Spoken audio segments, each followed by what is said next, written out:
Hey guys, welcome to the farm. I'm delaying the inevitable.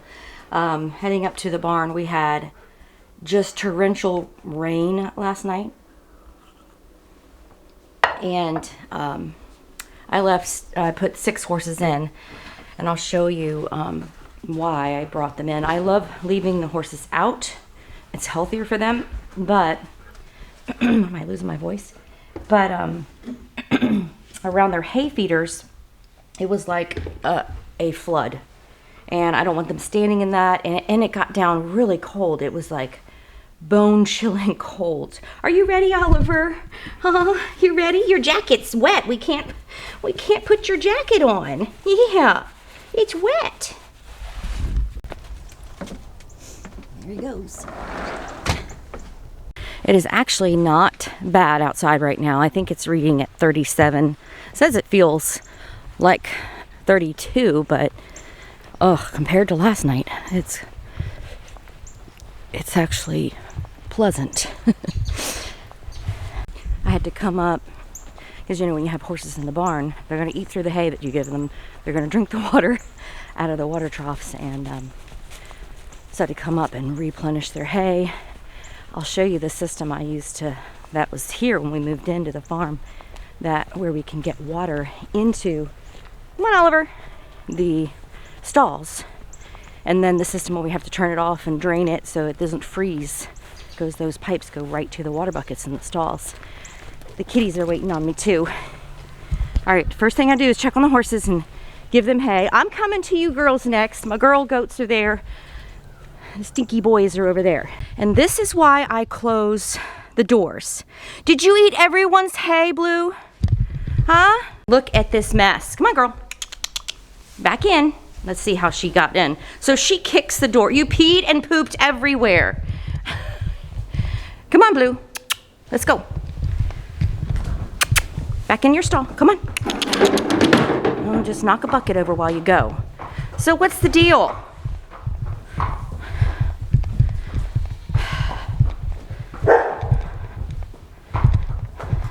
Thank you. Bring breakfast. Goodness. Excuse me, move your butt. Thank you. So, I gotta show them this water stuff. So I've opened up the valves. It's drained from there. I gotta let Oliver in now too. I'm just gonna turn it off so I can get it on his cider. Do you want hay? Blue ate it all. Okay, one more check. Come on. I have to look at our farm store. And then just to make sure that the heater's working in there, to make sure all my products are good to go, and then I'll get busy on chores. I won't show all that. I might show some horses in the indoor arena having fun, because when they're up all night and they get to go out and kick up their legs, that's fun. Man, it is foggy. Oh my goodness. Come on, Oliver, let's go. All right, let's see. Make sure we got heat in here. This little heater's running. Yes. I don't need it hot, but just, enough to keep it a good, basic room temperature in here. It's actually, I could probably turn it down a little bit. I have to replenish all of my soaps, and I've got new stuff coming out that's about to be done cured, my candles and the little gift sets that I have. So I need to do that. I've got to replenish my skincare. This is selling really well. The skincare, I forgot I don't have my light on. Here we go.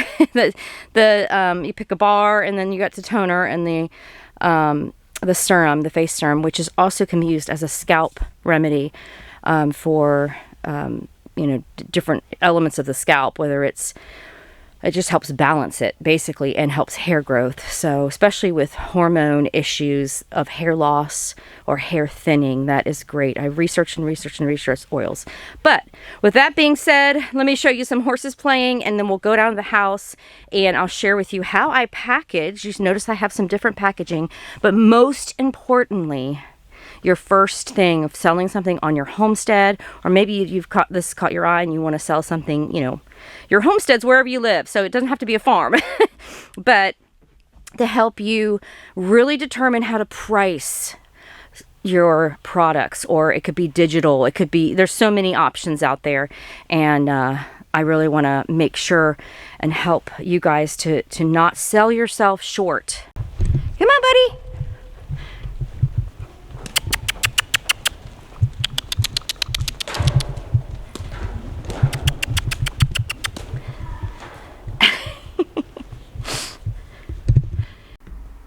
Okay, great. Down at the house, it is now almost 8 o'clock at night. It has been a very busy day with chores and getting orders out. I had orders come in, so I wanted to get orders out and done, packaging. But I am excited about talking with y'all today because you've obviously clicked on this video.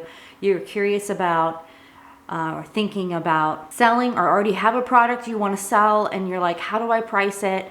How do I package it, market it, all those things. I want to talk to you about a few things today. A couple of them are going to be for you to really chew on and even sit down and write and think about. And that would be your story. What is your story? What are you passionate about? What is it that you've made that has, or that you're thinking about making or have made, and people say, oh my gosh, so many people would buy this if you would, just make a bunch more. Where do you go from there? And then you might be in the boat where you have it in your hand, you have the product, you've built an inventory, and you're at that point like, what do I charge for it? But first thing to build on is, what is your story? I'm going to share my experience. Basically, I do skincare products. So handmade soaps, body butters, bath bombs. I do a shampoo bars, cold processed shampoo bars, and skincare line. That's the other thing I do. So, but our story is, we wanted a homestead years ago. We have 4 adult kids now. One child is here at home, and we wanted to finish raising our kids and homestead. And then it came to the idea that, man, if we got a homestead, it was actually my husband. He's like, if we get a farm, I want to work with horses and kids that have different disabilities. And I'm like, are you kidding me? So that was birthed from there. And then I've always wanted goats, always wanted to make goat's milk soap. So that was already there. That passion was already there and natural. So I'm really big. Our story goes back far, far, far, when my mom was diagnosed with liver and intestinal cancer. And because she changed her health and went through an orthomolecular nutritionist, she lived about 26, almost 27 years past the diagnosis of when they said, you have maybe 6 months to a year to live. But she went beyond that. And so that affected me, and I want to share that information. I want to make sure the products I'm making are healthy and helping people get rid of chemicals. So that is my story. That's where my passion is. So you have to think about yours. What is your story? What is your passion? People want to hear, they want to be inspired, and that's so important in when you're homesteading or you're making your homemade product. That is going to be really what draws people in, what is different. And that's what's so great, is that you might make soap and I make soap, or whatever. You might have someone that makes a product, crochets, and someone else crochets, but you're not the same, you're different. And don't let that hinder you from doing what you feel that you're passionate about doing, because, oh, well, they do it. Oh, well, they do it. Doesn't matter. You have a completely different story. So work and find that, and write it down. What are your passions? What's that story? So first and foremost, what is your story? Okay, so you have this product, you have your story. Who is your target market? Who are the people that you are really trying to reach, that are going to relate to your story, that are going to relate your product and want your product? Figure out who that is. For me, it's the families that we serve here on the farm. A lot of the kids that have certain learning disabilities, autism, ADHD, they are allergic to the chemicals, to the artificial colors, the artificial flavors. They can't, well, artificial flavors too, but artificial fragrances. That is my market. My market are families, especially those who are seeking out to get rid of chemicals and try a natural, more natural approach to their skincare. And also, they want to support what we're doing here. And I'll get into, when we start talking about how to price out a product, what that looks like for our situation, because we're a nonprofit organization. we don't charge families to come for equine therapy. So I just want to be able to feed our animals and sustain life here on the farm. Actually, I'd like to thrive. That's the word I'm using. I want to thrive here on the farm. So in order to do that, I don't want to ever have to charge families to come out and have a therapy session with their horse, with their favorite horse. I do want to eventually have staff, paid staff. We have volunteers here. So that is one of my plans and our growth and everything that we're doing. So for example, there's a farm I follow, Esther's Acres, and she reached out to me, saw my handcrafted soap, and she wanted to buy wholesale. Well, they have a very unique, I absolutely love their story, and they're very clear on their story, and that's why I wanted to use them as an example. Regenerative farming and rotating their animals and creating a really healthy soil and environment, and their store reflects that as well. When you visit their store, she does crochet and everything, but they have, free download information that you can get. You can get hoodies and pamphlets and things on their farming, their purpose of what they're doing. So it's a great example to see, to kind of visit them. They're also here on YouTube. I'd love to see their YouTube channel grow. It's really hard when you have all these different aspects to, whether you're on Instagram and all these different things and trying to get them to grow all the way, but you really need to check them out. I'll put the link below. Okay, so story and who's your market? Those are the things you can kind of chew on and figure out and write down and think of that. I'm going to throw in there your plan. What is your plan? The why behind. You've got your passions, and your story is in there, and who you trying to reach, who do you want to encourage, who are those people, and then where you want to go. That would be the other thing. That's not on my notes, I will say, but that's important because as I was talking about where we want to be and being able to have paid staff, that's part of my business plan, my 5-year business plan, looking down the road. Where do I want my growth to be? Where do I want to go? If you're just coming along the lines thinking of being a hobbyist, that's great.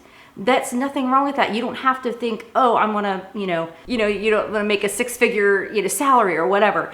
You can be the hobbyist, but you still, in order to be successful in whatever level you want to be at, those are the things that you really need to focus on. And I'll keep saying it. So what's your story, your why, your passion, and then who's your market, and then where are you going? So the next thing is very important, and I see this huge importance of what to price your product. I'm going to do a base formula. There's so many formulas out there. There's industry formulas on how to price product or services. There's many different kinds. This is simple. And I'm going to utilize my products as an example to help you understand. So I have made this bar of soap, okay? This bar of soap has oils and butters and natural clays and powders, lye. There's some other ingredients that I have in here. I have biodegradable shrink wrap on top. This is made from corn byproducts, so this is great for the environment. And people love this because it's like you're not like touching the soap and you don't know who's been, having the nose up to it or whatever. And then I get my labels from Online Labels. So, and I'm using the ink. So you have to think about everything in this product that costs for me to make this product and be able to have it shelf worthy to be able to put on a shelf for someone to purchase or online for someone to purchase. And this is, you have to think about that. What is this total cost to make this product, to have it be a complete product?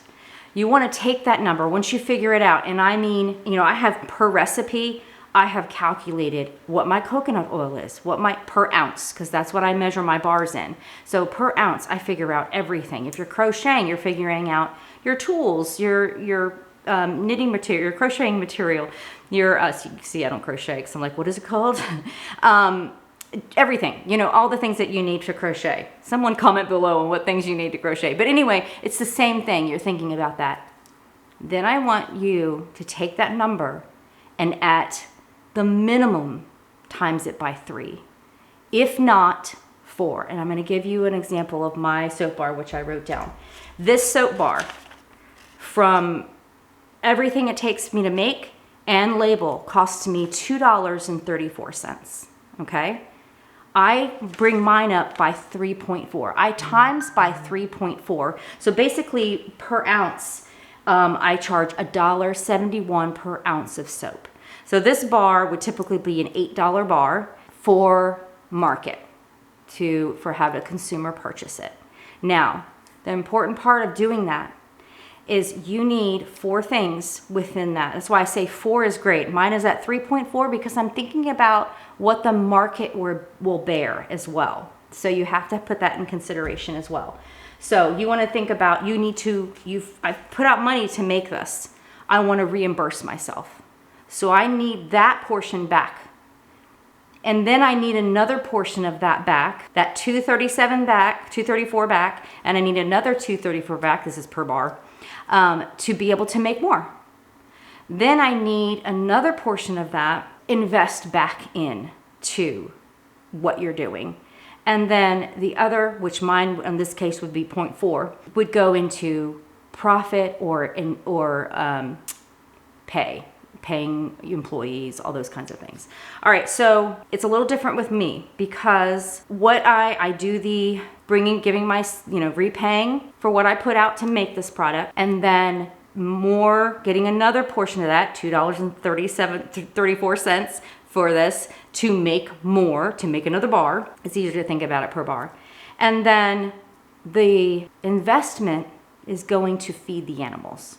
This money goes to make sure I have hay and feed and the animals, and that kids can come here for free to do the therapy. So, and also we do take donations, we're a nonprofit, but that was the purpose. Now the 0.4 is my goal to one day have paid staff. And that could include someone that helps barn manage, or more adults to lead sessions with kids, or someone to come down here and help pack and all those things. So think about that. I might put that on the screen for you to, and really grasp with whatever item that you're have ready to sell. Now I will say that this candy cane, this is a 7-ounce bar. This is a $12 bar is basically what it comes down to, that I sell it for, because it's 7 ounces of soap. That's almost a bar and a half of soap. And I priced my smaller ones at like 7. So again, per ounce, it's so easy to be able to do that. Now remember, it's everything, because think about, behind this, the camera frame is what my husband put in here, which is basically a fireplace. It's a freestanding propane fireplace so that I can keep my product and myself at a good temperature. And that's probably going to cost, with the propane usage, probably, especially during winter, about $100 a month. So these are their overhead costs that sometimes we don't think about. And last thing you want to do is make a product that you just love and are so passionate about, and then you realize, I'm paying people to buy my product. Like, they're giving me money, but I'm losing it. And so I want you guys to be set up so well, because if you're homesteading, that's the whole point of homesteading, is to be self-sufficient, is to think out of the box in providing for your family, whether you're growing your meat, selling your eggs, all those things that you can do within a homestead. Then the same thing, if you're making a product, you're not going to want to basically give it away, or it costs you to make. That would just be the opposite of what you want to do. So I recommend 4 times. Look what the market will bear. So I want to insert here about the pricing. When you think of the pricing of your product, you want to be able to do wholesale. So those are going to be other revenues that are going to come in. Maybe you're selling from your farm. Maybe you're selling online.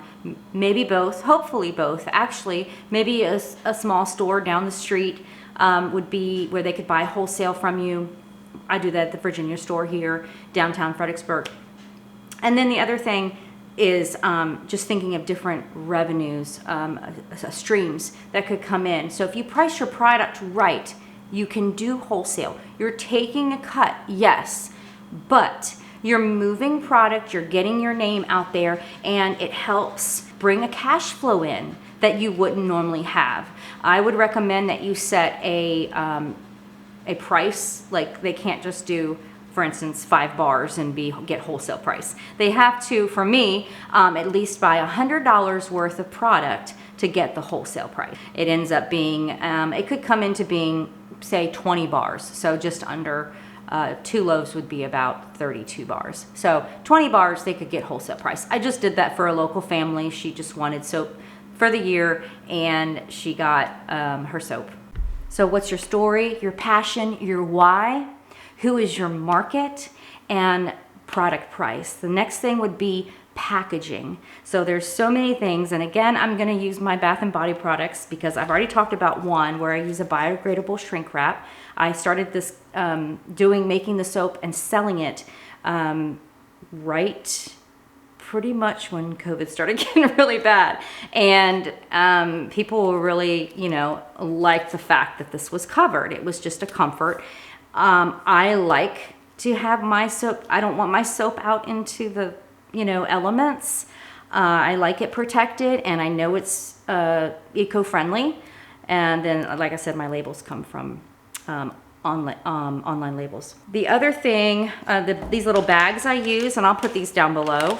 These are great because if my soap is too small to sell, so you can tell the difference. It's a little smaller than my other soap. See the difference? It's a little smaller, so my label won't fit on this bar. So I put the label on the bag, and I can put the soap in the bag. And that's just a different, nice little way. Still looks homesteady. Your labels that you want to design, your packaging, want to reflect your story. It goes back to everything. You want that to reflect who you are, why you're doing what you're doing. And, because there's so many facets, we homestead, we run our equine ministry here. I could have put like a goat, a chickens and horses and whatever. I could have really crowded it up. But what ended up doing is being my brand is the actual Steadfast Trail Farm. That font, you see that on there? That ended up being really our brand. And when you think of packaging, you want to figure out what your brand is, what's gonna set you out from everyone else. And everything that I've already talked about before is gonna help you get to that point. I used to do labels like this. I'm gonna push the wrong thing. Labels like this, see the little goat? That's Chloe, that's our goat Chloe. My daughter did this picture of her. And, it was really cute. I used these craft labels. This was the very beginning because I was trying to figure out how to label. And I would still saran wrap. I would still shrink wrap. And then these bands would wrap around the soap. I've stopped doing this because I just felt like it was too big and too much. And with families, that was my market, is the family that's looking to go natural, looking to get rid of chemicals. I decided to stick with our logo, our farm name, and then put a picture of what this product represents, what scent or vibe I wanted to go with it. So it's pretty cohesive with this name, how I set my label up with everything's. People that are health conscious want to see those ingredients right away. They don't want to have to turn the product over to find and search. So I made sure everything was on the front of my package. So it's pretty cohesive throughout, no matter what size or how the bar is packaged. The only difference with this one, I went to weatherproof labels. Now, the cool thing about this is if you look closely, let me give where's this one? Here we go. So these are the same label. So when I did my labels, I made sure I picked a label that was gonna fit on my tall bars and my wide bars. And so when I go into edit in Canva, all I have to do is just flip, or when I edit and bring it into online labels editing. They've already edited in Canva, but I bring it in, and I can do a video on that too. And I just bring it in and flip it, and it'll go vertical, and then or to go horizontal. So that helps save on money too. And you know, the versatility of your labels is huge. It helps cut down on the inventory you have on labeling and stuff. The same thing with my candles. I have this label, and again, the Steadfast Trail Farm, but the label also fits on my body butter. And again, it's very cohesive with how I set my label. Ingredients, everything on the front, and that's how I like it. I didn't have, this is my face serum and scalp treatment. It's empty right now, but because I'm gonna be making some. The same label that fits on here fits on my toner. So again, I'm making sure it just helps and really cuts down on cost when you can buy a bulk amount of that same label and use for a variety of products. You're saving. Sometimes I can get my label down to 2 cents a piece and have, you know, 9 to 15, how they do that? Yeah, 9 to 15 labels on a sheet. Another example is my shampoo bar. This is the normal to curly mane bar. I have 3 different types. But this is my soap label. It's the same size label that I get, and it fits. And because even though I have all the ingredients on the front, but how to is on the back, same label. There are really so many cost-effective ways to wrap your product. And these jars, these are PVA-free jars, plastic jars, and then my glass jars are all from Amazon. I do get these 10s as well from Amazon that are really sweet for candles. And I just use circular labels for this and my small body butters. So again, using the same labels. I just want to encourage you, because I'm excited that you clicked on this video, because that means there's something stirring in you that you're like, maybe I could sell. And it might be just selling those farm products, the honey, the eggs, whatever you're producing from your farm, but still labeling it, you know, presenting that whole passion that you have, the story that you have, and meeting those people that you're trying to reach, that you're marketing to, and making a profit, helping support your farm, helping support your family. Again, with here, the concept is the same. It's a nonprofit. The money's going back in to feed and care for the animals and the horses, which would be the same for your homestead. Now, eventually, when we have paid staff, my hope is it'd be my husband so he could come home and be here 24/7. What's your story? What's your passion? What's the why behind what you want to make, what you want to sell? And start thinking about what you want to charge. Using that, what everything it costs to make that product, times at least by 4, looking at what the market will bear. You don't want to lose money. You want to be able to have sustainability and to thrive in what you're doing. If you have questions, please comment below. I'm really excited about sharing each step that we're doing here on the farm with you guys. I'm really enjoying this community and the feedback. I know many of you that watch don't have a YouTube channel, so reach out to me on Instagram, jc.mason, and we can converse there if you're on there, or Facebook, same thing, JC Mason. It's a public account. Or you can reach our Psalm 108 Steadfast Trail on Facebook as well. It's been great, guys. Thanks so much. Talk to you soon. God bless. Bye.